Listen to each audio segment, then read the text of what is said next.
दौरा झाला. या दौऱ्यावरून बरीच टीका टिप्पणी सत्ताधारी पण करतायत. अर्जुन खोतकर तर म्हणतात की फ्लॉप शो आहे. कसं पाहताय?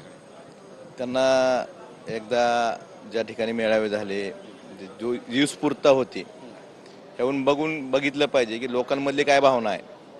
ह्याहून लक्षात घेतलं पाहिजे की तो हिट शो आहे का काय फ्लॉप शो आहे. एकनाथ शिंदे पण टीका करतात. एकनाथ शिंदे म्हणतात की उद्धव ठाकरे यांना आता फडणवीसांबद्दल पुतना मावशीचं प्रेम आलं. त्यांच्या सागर बंगल्यावरती पोलीस पाठवणारे उद्धव ठाकरेच होते.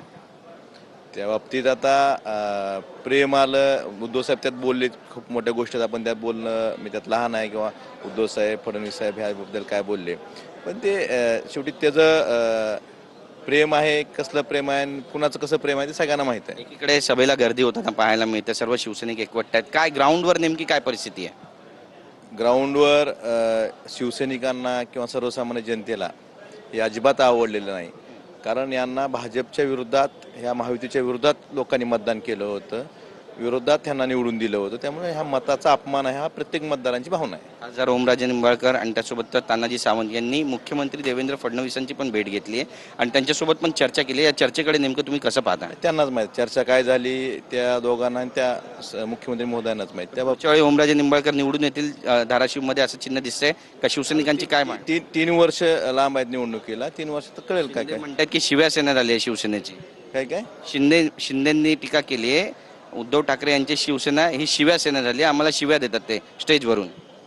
शिव्या कुणी दिलेल्या नाहीत आणि आपल्या मतदारांना, शिवसैनिकांना भेटणं, त्यांच्या भावना ज्या काय आहेत त्या त्यांना उद्धव साहेबांनी खरं तर शिवसैनिकांची माफी मागितली जाऊन. एक महत्त्वाचा प्रश्न आपण पाहतोय की काल रात्री 12 वाजेपर्यंत हाऊस सुरू होतं. त्यामध्ये विरोधकांच्या प्रस्तावावर बोलण्यासाठी अधिकारी उपस्थित नव्हते. नेते उपस्थित राहतात पण अधिकारी उपस्थित राहत नाही. किती गंभीर आहे का विरोधकांनाच गांभीर्याने घेतलं जात नाही अधिवेशन? सगळ्यात महत्त्वाचं, विरोधक हे सर्वसामान्य प्रश्न मांडतात.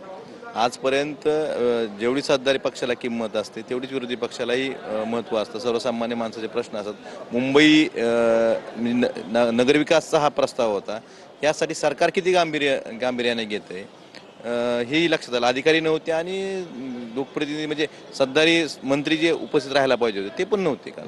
धन्यवाद आमची बातचीत केल्याबद्दल. कॅमेरा पर्सन रोहन पवारसह गिरीश गायकवाड, TV9 मराठी, मुंबई. ओमराजे निंबाळकर फडणवीसांच्या चर्चेबाबत त्यांनाच माहीत असं कैलास पाटील यांनी म्हटलेलं आहे.